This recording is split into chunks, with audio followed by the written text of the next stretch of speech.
Hello बच्चों, हम लोग आज स्टार्ट करेंगे 12th क्लास के जेनेटिक्स यूनिट से हम लोग बायोलॉजी स्टार्ट करेंगे, जिसमें आप लोगों को अच्छे से अच्छे नोट्स दिए जाएंगे तथा आपको अच्छे से अच्छे टेस्ट पेपर हर शनिवार को टेस्ट होगा, जिसमें आज हम लोग स्टार्ट कर रहे हैं जेनेटिक्स।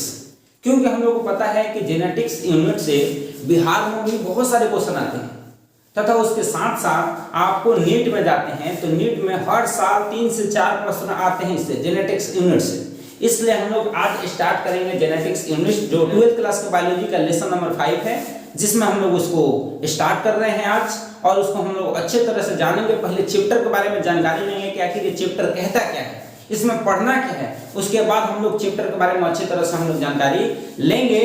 तो देखिए दिखाई दे रहा है आप लोगों को कि जेनेटिक्स हम लोग स्टार्ट करने वाले हैं। जेनेटिक्स क्या है, ये जेनेटिक्स है क्या? हम लोग देखते हैं कि क्या होता है कि हम लोग को मतलब सारे लोग जितने भी पृथ्वी पे जीव जंतु हैं सभी के सभी एक दूसरे से डिफरेंट दिखाई देते हैं। कहने का मतलब ये है कि हम लोग मम्मी पापा से भी डिफरेंट जरूर दिखाई देते हैं। कुछ ना कुछ ऐसे लक्षण होंगे जिसके कारण हम लोग डिफरेंट दिखते हैं, कोई ना कोई ऐसा कारण होंगे।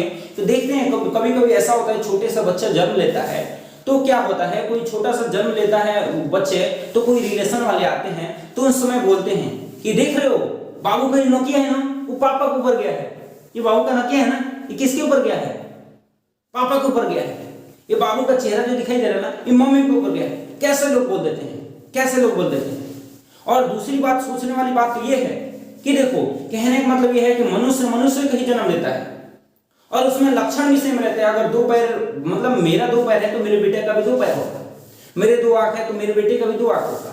मतलब कुछ ना कुछ लक्षण मिलते हैं और मिलता क्या है, कुछ ना कुछ विभिन्नताएं भी आती हैं, कुछ ना कुछ डिफरेंट भी आता है जिससे पेरेंट्स से भिन्न दिखता है। ये होता कैसे है, यही सब के बारे में हम लोग को अध्ययन करना है चैप्टर जेनेटिक्स में, जो कि लेसन नंबर 5 है। इसी को हम लोग जानकारी लेंगे कि एक पीढ़ी से जो दूसरे पीढ़ी में लक्षण जा रहा है, ये जा रहा है तो इसको लिए जिम्मेवार कौन है, कौन लेके जा रहा है। एक पीढ़ी से दूसरे पीढ़ी में जो जा रहा है इसको ले जाने वाला कौन है? कोई ना कोई होगा ऐसा जो एक पीढ़ी से दूसरे पीढ़ी में लक्षण को क्या कर रहा है, लेके जा रहा है। इसी के बारे में हम लोग इस चैप्टर में क्या करेंगे, अध्ययन करेंगे। देखिए आप लोग यहाँ पर लिखा हुआ है जेनेटिक्स, जेनेटिक्स लिखा हुआ है जिसमें दिया गया है कि जेनेटिक्स में हम किसका अध्ययन करते हैं, वंशागति तथा विविधता। जिसमें 2 चीजों का अध्ययन करते हैं उसको जेनेटिक्स कहते हैं। बायोलॉजी की वह शाखा जिसमें हम लोग क्या करते हैं जी, वंशागति तथा विविधता का अध्ययन किया जाता है, उसको हम लोग क्या कहते हैं, जेनेटिक्स कहते हैं। ये विविधता क्या होता है, ये वंशागति क्या होता है। देखिए क्या होता है कि हमारा जो लक्षण है, मान के चलते एग्जाम्पल के लेते हैं कि मैं हूं और मेरी किसी से शादी हो जाती है और शादी होने के पश्चात हम लोगों में लैंगिक प्रजनन होगा। और देखिए दूसरी बात, ये बात समझ जाइए कि लैंगिक जनन के कारण ही विभिन्नताएं उत्पन्न होती है, अलैंगिक जनन के कारण विभिन्नताएं उत्पन्न नहीं होती है। आप कहेंगे, कहने का मतलब ये है, हमारे कहने का मतलब ये है कि अलैंगिक जनन द्वारा जो भी जीव उत्पन्न होते हैं वो बिल्कुल पेरेंट्स के सेम दिखाई देते हैं, जिसको क्लोन बोलते हैं।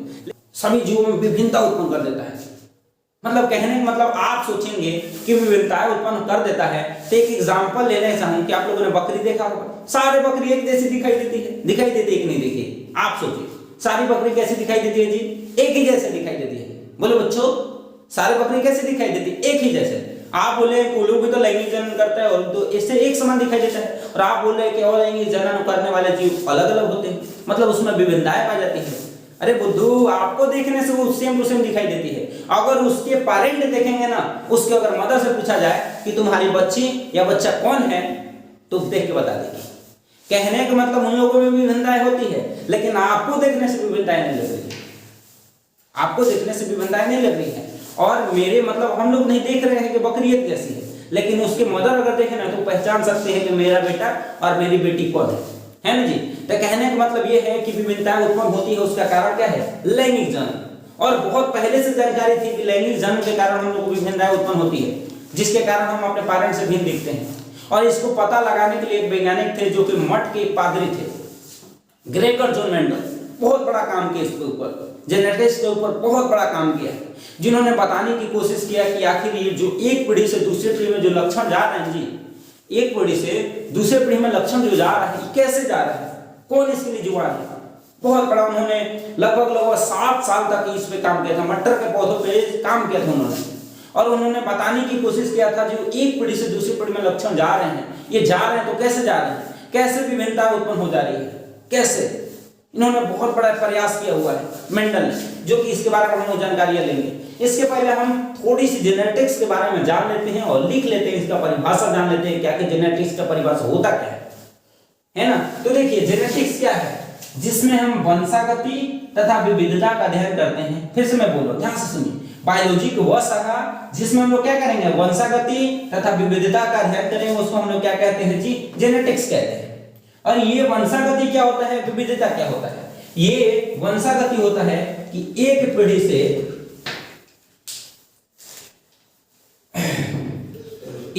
से दूसरी पीढ़ी में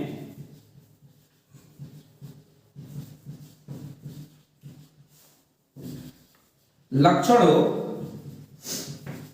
का स्थानांतरण, और ये विविधता क्या होता है, एक पीढ़ी से दूसरे पीढ़ी में हम लोग देखते हैं कि जब भी लैंगिक जन्म कराया जाता है तो लैंगिक जन्म होता है तो उसमें दो जीव शामिल होते हैं, एक होता है नर और दूसरी होती है मादा। एक कौन होता है जी, नर, और दूसरी होती है मादा। और नए जीव की जो उत्पत्ति होता है कुछ ना कुछ मदर से भी लक्षण जाते हैं और कुछ ना कुछ फादर से भी लक्षण जाते हैं, जिसके कारण जो बच्चे होते हैं उन मतलब अपने पेरेंट्स से बिल्कुल भिन्न दिखाई देने लगते हैं। उसी को हम लोग क्या कहते हैं, विविधता। विविधता किसे कहते हैं जी, जो एक पीढ़ी से दूसरे पीढ़ी में जो लक्षण जाते हैं जिसके कारण जीव अपने पेरेंट्स से भिन्न दिखने लगते हैं, उसको हम लोग क्या कहते हैं, विविधता। और वंशागति किसे कहते हैं जी, जब हम एक पीढ़ी से दूसरे पीढ़ी में लक्षणों का स्थानांतरण होना। कहने का मतलब यह है कि देखिए हमारे पूर्वज रहे होंगे, मान के चलते हैं कि हमारे दादाजी रहे होंगे, उनका लक्षण हमारे फादर जी में आया होगा और उनका लक्षण किस में आया जी, मेरे में आया है, और मेरा लक्षण मेरे बेटे में जाएगा, मेरा लक्षण मेरे बेटे में जाएगा। इसी को हम लोग क्या कहते हैं, वंशागति कहते हैं। इसी के बारे में हम लोग को क्या करना है, अध्ययन करना है। दूसरी परिभाषा अगर जानने की कोशिश करें जेनेटिक्स का, तो दूसरा भी परिभाषा है, यहाँ पे नाम से दिखाई दे रहा है जेनेटिक्स, जिसमें वर्ड आया हुआ है जिसका नाम है क्या है, देखिए यहाँ पे एक वर्ड आया हुआ है जिसका नाम है जीन। यहाँ पे हम लोग ये जो एक पीढ़ी से दूसरे पीढ़ी में लक्षण जाता है ना, इसका मेन रोल है कौन, जीन। तो जीन का बायोलॉजी को वह शाखा हम लोग जीन के संरचनात्मक एवं क्रियात्मक तथा एक पीढ़ी से दूसरे पीढ़ी में स्थानांतरण के अध्ययन को भी हम लोग क्या कहते हैं, जेनेटिक्स कहते हैं, जिसमें हम जीन के संरचना, उसके क्रिया मतलब कैसे काम कर रहा है, उसकी संरचना कैसा है ना जी, जो एक पीढ़ी से दूसरे पीढ़ी में लक्षण कैसे ले जा रहा है, इन सब का भी अध्ययन करेंगे, हम लोग क्या कहते हैं, जेनेटिक्स कहते हैं। अगर तीसरा परिभाषा देने की कोशिश करूं इसका, तो ये तीसरा परिभाषा है बायोलॉजी की वह शाखा जिसमें हम हेरिडिटरी कैरेक्टर का अध्ययन करते हैं, उसको हम लोग क्या कहते हैं जी, जेनेटिक्स कहते हैं। बायोलॉजी की वह शाखा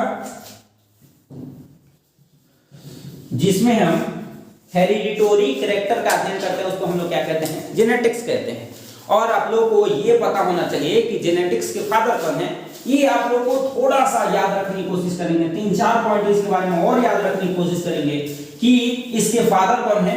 देखिए मैं यहाँ लिखता हूँ, आपको दिखाई दे रहा होगा या नहीं, मैं यहाँ लिखता हूँ कि इसके फादर कौन है। इसके फादर हैं Gregor John Mendel, Gregor John Mendel. अभी मेंडल के बारे में इतना ही नहीं है, मेंडल के बारे में हम अच्छी तरह से जानकारी लेंगे। अभी के लिए याद रखेंगे कि जेनेटिक्स के फादर कौन है जी, ग्रेगर जॉन मेंडल।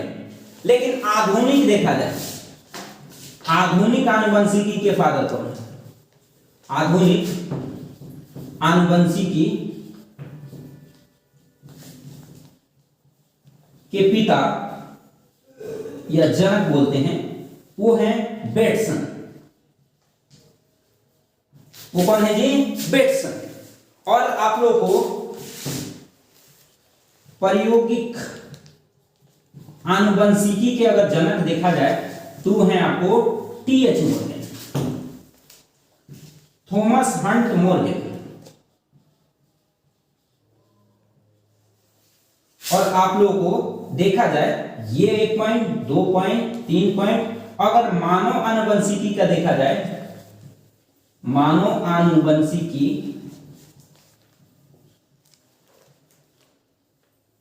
इसके जनक कौन है जी? गैरोट।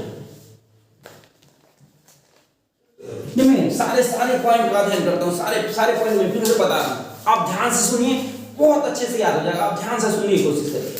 देखिए हम लोग जेनेटिक्स में पढ़ने क्या आने वाले हैं, हम लोग पढ़ने वाले हैं ये कि एक पीढ़ी से जो दूसरे पीढ़ी में लक्षण जाते हैं, हमारा लक्षण हमारे बेटे में जाएगा, उसको मतलब उसका अध्ययन कैसे जा रहा है, उसको ले जाने वाला कौन जिम्मेवार है, तथा एक पीढ़ी से दूसरे पीढ़ी में जो लक्षण जा रहे हैं उसका कैसा स्वभाव हो रहा है, जिसके कारण हमारा बेटा जो होगा वो हमसे भिन्न हो जाएगा, बिल्कुल एक समान नहीं होगा। ये उत्पन्न होता है लैंगिक जनन के कारण, विभिन्नता लैंगिक जनन के कारण उत्पन्न होती है, जिसमें हम लोग लैंगिक जनन करते हैं, जिसमें अलग अलग मदर से भी कुछ ना कुछ लक्षण जाते हैं, फादर से कुछ ना कुछ लक्षण जाते हैं, जिसके कारण जो बेटा होता है उसमें कुछ ना कुछ क्या होता है, वो अपने पेरेंट्स से क्या हो जाता है, भिन्न हो जाता है ना जी।